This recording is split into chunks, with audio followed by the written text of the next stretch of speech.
During my time with the local police department, I earned the nickname Closer Cop.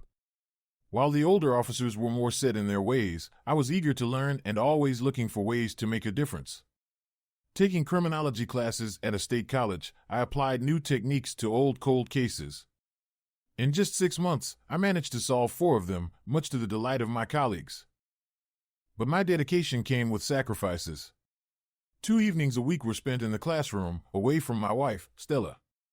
However, she was incredibly supportive, understanding that my efforts would pay off in the long run.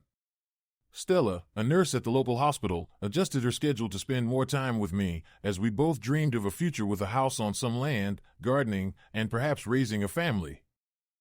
My success in solving cold cases caught the attention of Sheriff Jim Stevenson, who made me an enticing offer to join his investigative team as a detective.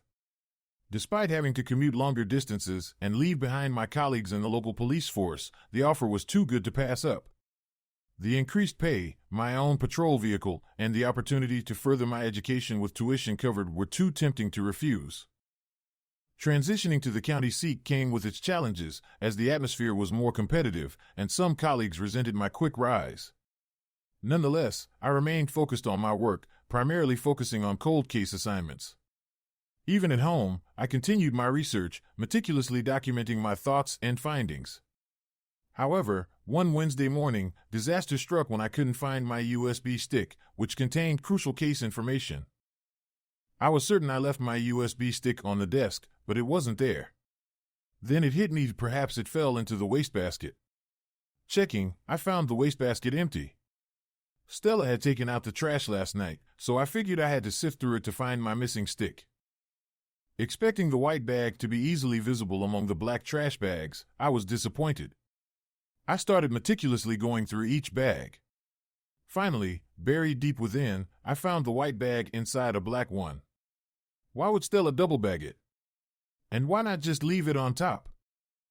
While relieved to find my stick, my relief was short-lived. Alongside it, I discovered a clear sandwich bag containing 6 small bags filled with a white substance. It was a clear indication of something troubling. No detective work was needed to realize the gravity of the situation. The substance was unmistakable, and I knew my marriage was likely in jeopardy. I stashed the condoms in my evidence cooler and began contemplating my next move. My initial impulse was to confront Stella immediately, but she could easily deny everything. I needed concrete evidence. Placing surveillance equipment strategically in the house seemed like the best option to uncover the truth. As I pondered my plan, my phone rang. "Deputy Jake Robbins," I answered, already deep in thought about how to handle the situation.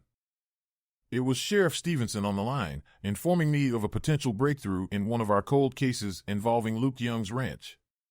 Luke had found Alice Reynolds' car on his property, prompting the sheriff to put me in charge of the now reopened case. It was a significant moment for me, being appointed as the lead investigator for the first time in my 2 years as a deputy. As I made my way to the ranch, thoughts of the condoms were replaced by memories of a conversation with Luke about another cold case, Holly Sherman's murder. Luke had confessed to participating in a foursome with Holly, Stephen Barber, and Bill Raymore at her house. While unconventional, it wasn't illegal as long as it was consensual, which Luke claimed it was, despite Holly losing enthusiasm as time passed. Luke had been troubled by the encounter and confided in his brother, who advised him to speak to me. However, I found no evidence linking the foursome to Holly's murder, considering Stephen had already been cleared as a suspect, and Luke didn't seem involved beyond his confession. Turning my attention to Bill Raymore, I conducted thorough checks but found nothing incriminating. It was when I looked into his wife, Ellie Raymore, that I discovered something significant.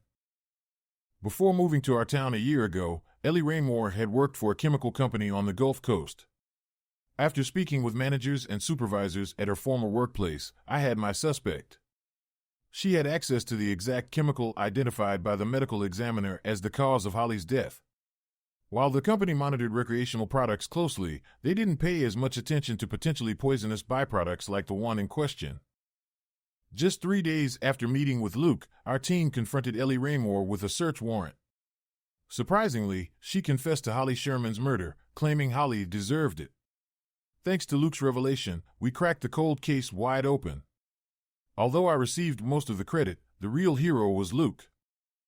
Now, I'm about to speak with Luke again about another cold case involving Alice Reynolds and Jerry Gibson's disappearance. Alice was Jerry's teacher in a program for mentally challenged young men. Speculation surrounded their simultaneous disappearance. Were they romantically involved, or was it coincidence?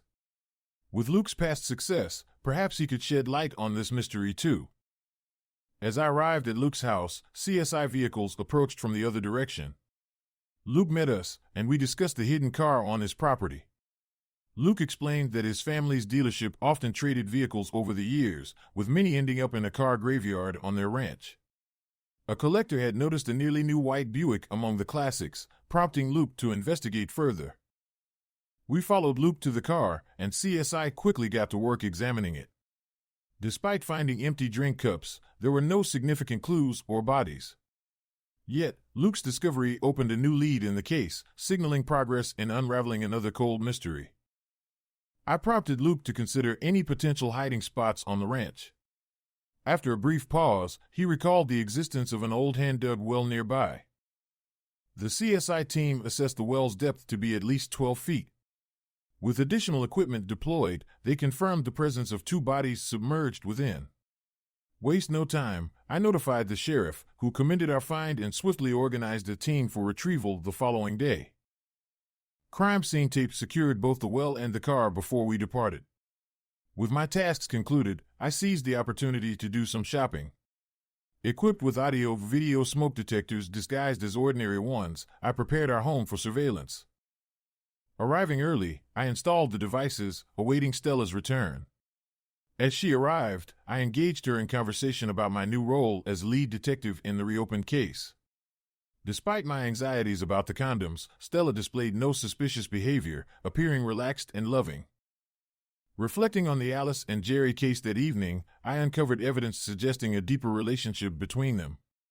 A memo indicated Jerry sought dating advice from Alice, suggesting manipulation on his part. After thorough analysis, I concluded that Alice recognized the danger posed by her involvement with Jerry and took decisive action to protect her family. As bedtime approached, I was eager to reconnect with Stella intimately. However, her response left me unsettled. Despite her vocalizations, her body language hinted at disinterest, leading me to suspect she feigned her pleasure. This discrepancy fueled my growing concerns, especially given her recent decline in passion. Determined to gauge her enthusiasm, I proposed a second round of intimacy, an uncommon occurrence for us. Yet, even in this, her engagement felt lackluster. Unlike our usual post-coital closeness, she seemed distant, further amplifying my suspicions. Thursday was consumed with overseeing the recovery of the bodies, a task that provided closure to a long-standing case. However, my elation was tempered by the realization that a more personal investigation awaited me at home. Returning later than usual, I recounted the day's events to Stella, withholding the news of my upcoming day off. Instead, I resolved to use the time to unravel the mysteries unfolding within our own walls. Come bedtime, Stella's reluctance to engage further sparked a flurry of unsettling thoughts. Was her disinterest a result of prior activities? I scoured the trash, finding nothing incriminating. Reviewing the footage from our home surveillance, I was confronted with the painful truth of our fractured relationship, captured by the unyielding lens of the cameras. The footage began with the familiar setting of our living room. At around 1 p.m., Stella greeted 2 men at the door, exchanging kisses as they entered. Recognizing them immediately, I recalled their previous visit during the summer, a time marked by casual conversations and a shared swim in our pool. Nursing injuries from an arrest, I opted to stay indoors that day, unaware of the events unfolding outside. Little did I know, these 2 men were Stella's cousins. As their conversation unfolded, they reminisced about their swim, a memory that mirrored my own. To my shock, Stella recounted details I never imagined, revealing intimate encounters hidden from my knowledge. Questions swirled in my mind. Had this behavior begun long ago? Were they meeting in secret even during our courtship? Despite my bewilderment, I couldn't deny the reality before me, 3 consenting adults, one of whom was my wife. Their dialogue unveiled further revelations. Both cousins attended the state university, conveniently having free afternoons on Tuesdays and Thursdays. Suddenly, Stella's recent change in work schedule made sense. Her altered hours ensured she was home by noon on the days her cousins visited, shedding light on her seemingly innocuous adjustments. But the living room conversation paled in comparison to the scene unfolding in the guest bedroom. What transpired there surpassed any notion of an orgy. As they undressed and engaged in intense foreplay, one cousin produced a handful of condoms, signaling a disturbing escalation of events. Stella's announcement took me by surprise. She revealed that she had been on the pill for 10 days, implying that we could now engage in unprotected sex. She expressed her belief that it would enhance our experience without the barrier of condoms. Her cousin speculated that she might be aiming to conceive, to which Stella clarified that while we were officially trying for a baby, she had halted those efforts temporarily. She confessed that I remained unaware of her contraceptive use, fearing my reaction if I discovered it. She justified her actions by insisting that ignorance was preferable to jeopardizing our marriage. Stella lamented the changes she sensed in our intimacy. She confessed missing the tender moments after sex, which had diminished lately. She admitted feigning disinterest in sex on certain days to avoid suspicion, noting my growing unease with her rejections. The video depicted a myriad of sexual acts, predominantly focusing on double penetration in various positions. While I struggled to label the variations, the sheer pleasure evident on their faces spoke volumes. Stella seemed to relish the doggy style and missionary configurations the most, while the third, more challenging position was less frequent but still indulged in. Their synchronized movements showcased their dedication to achieving their desired experience, demonstrating a level of intimacy that left me reeling. Their expertise in those DP techniques was undeniable. As they concluded, her satisfaction was evident, but it left me feeling sickened. The lack of conversation during their intimacy, which they saw as fornication and I viewed as adultery, was telling. While witnessing their encounters played a significant role in the demise of my marriage, it was the post-video discussion that truly sealed its fate. Stella's words drove nails into the coffin. Following the viewing, I promptly arranged a meeting with a divorce attorney for Monday afternoon. Throughout the weekend, I avoided Stella's attempts to reignite our intimacy. When she finally confronted me, I was ready. Stella expressed her awareness of something amiss, citing my withdrawal and lack of affection. As we exchanged words, it became clear that she was unaware of her transgressions, further cementing my decision. Despite her apologies and pleas for forgiveness, I remained resolute. I consulted with my attorney, providing evidence of her infidelity, which he assured me was sufficient grounds for divorce. The impending proceedings left me feeling a mix of emotions, betrayal, confusion, and profound regret. Returning home, Stella's nerves were palpable. Her apologies fell on deaf ears as I ordered pizza for dinner, unable to stomach her presence. Though she begged for forgiveness, the damage was irreparable.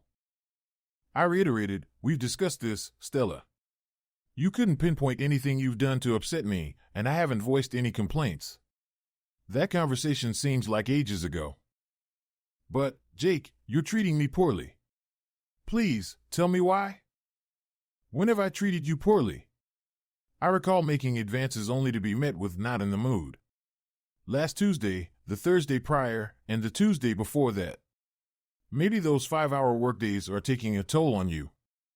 I expected you'd be refreshed and eager, but perhaps not. And those 10-hour days? You complied, but it felt one-sided, like duty rather than love. I'm not interested in either scenario, so I've stopped trying. I won't risk feeling rejected and emasculated. What does this mean, Jake? Are you giving up on our marriage? On me? Will you leave? It's up to you, Stella. It's all up to you. How can I fix anything if you won't give me a chance? You treat me like a roommate." She broke into tears. I returned to my chair, turning on the news. She joined me, but her phone interrupted. She excused herself to the bedroom, unaware I could eavesdrop through the altered smoke detectors. With headphones on, I listened to her conversation in real time.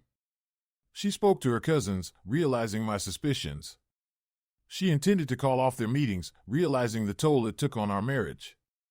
Despite their insistence, she stood firm, prioritizing our relationship over their encounters. I have to acknowledge that Stella appears to be making efforts to change her schedule. But sometimes, doing the right thing too late is just that, too late.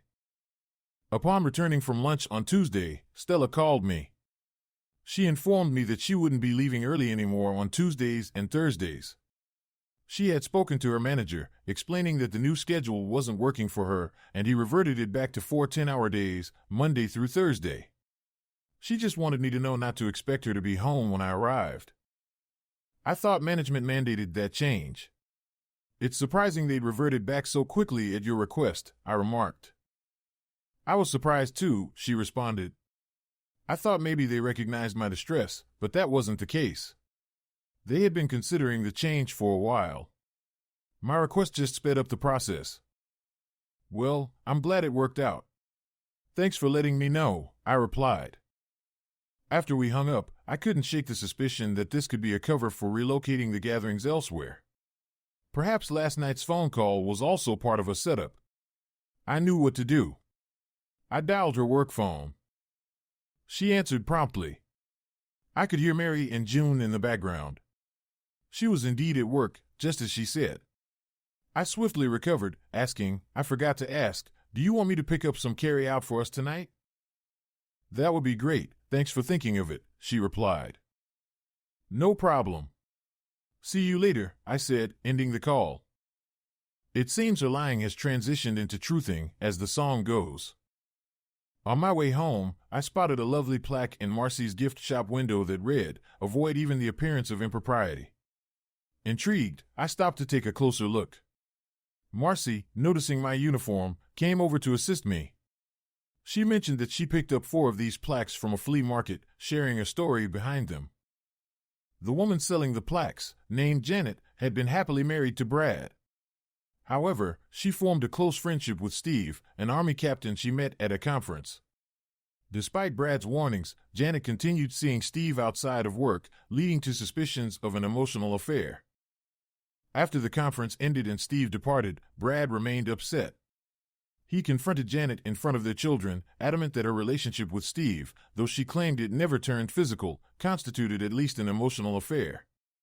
Brad, suspicious, had hired a private investigator, confirming his doubts.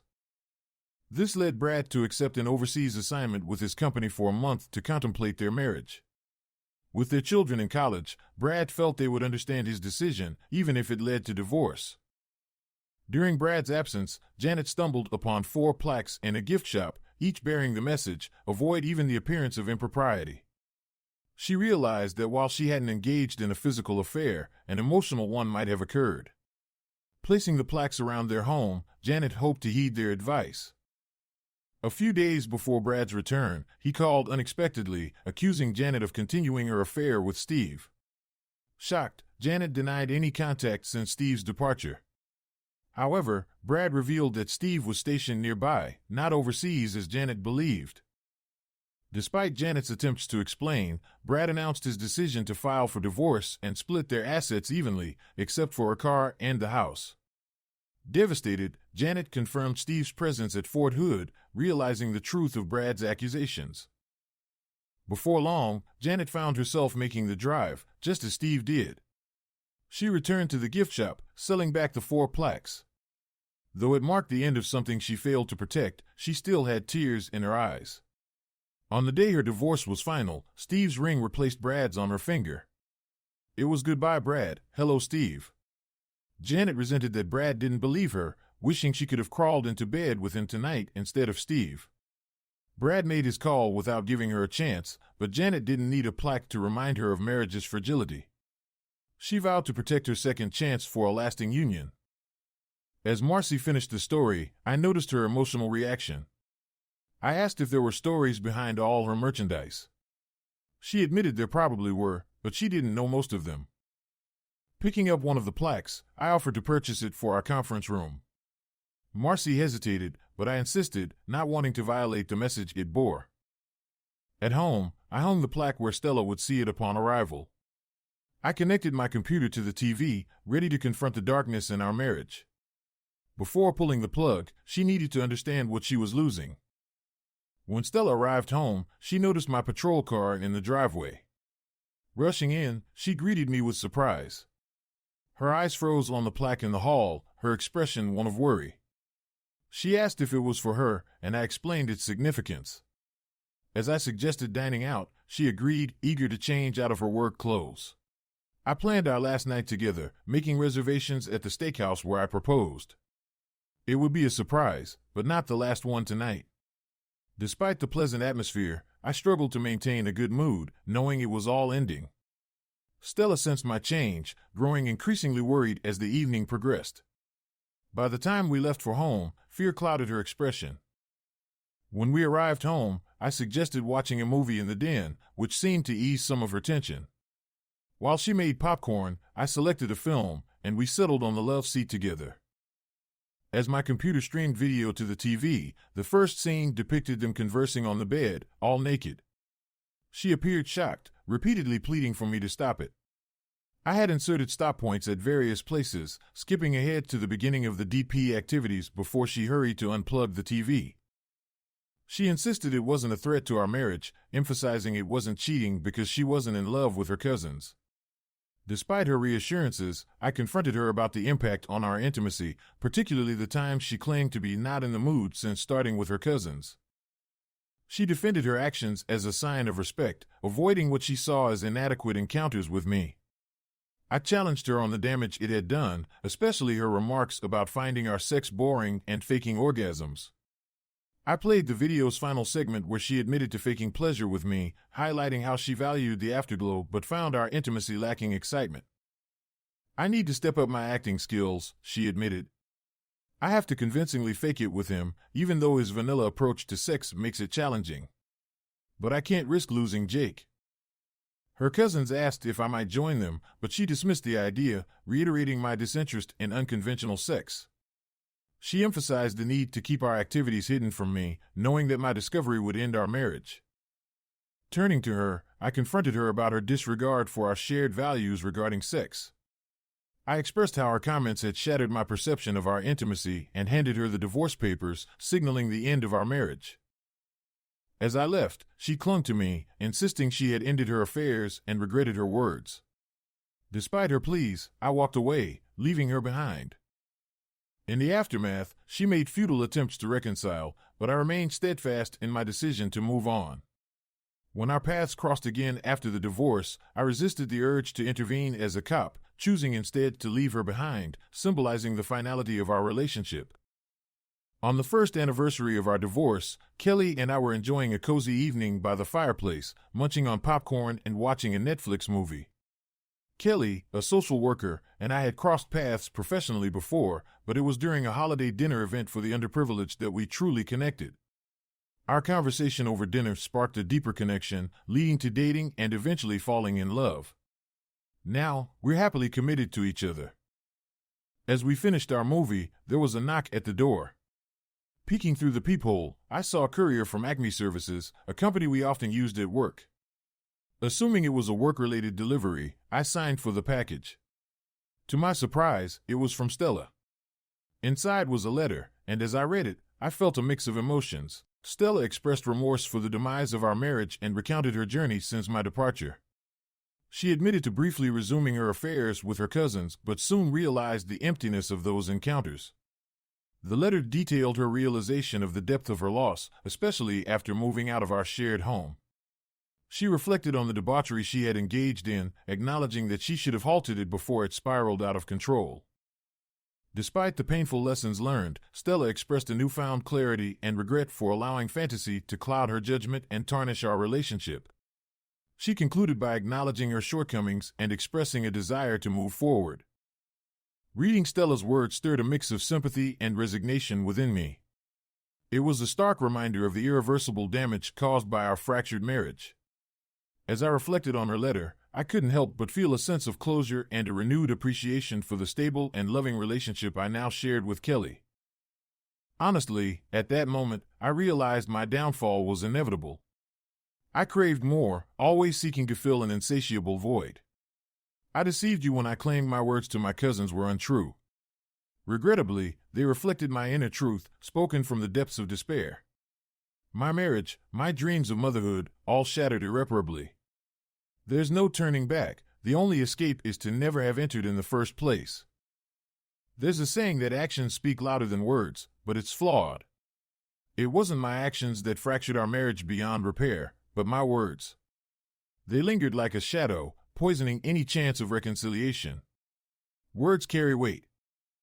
I'm leaving everything behind, both the good and the bad, seeking a fresh start elsewhere. You'll never have to endure the sight of the person I've become. If I could rewrite our history, I would, but life doesn't afford such second chances. I wish you nothing but happiness. Remember the good times, Jake, for they were abundant until I ruined it all, and myself in the process. With newfound understanding, respect, and enduring love, I bid you farewell forever. Stella. Kelly read over my shoulder, alarmed. This reads like a suicide note. You can't let this happen, she urged. Taking her hand, I replied firmly, I've severed ties, and I don't seek to rekindle them. In the immortal words of Rhett Butler, frankly, my dear, I don't give a damn. The end. Thanks for watching and have a great day. Write your opinion in the comments.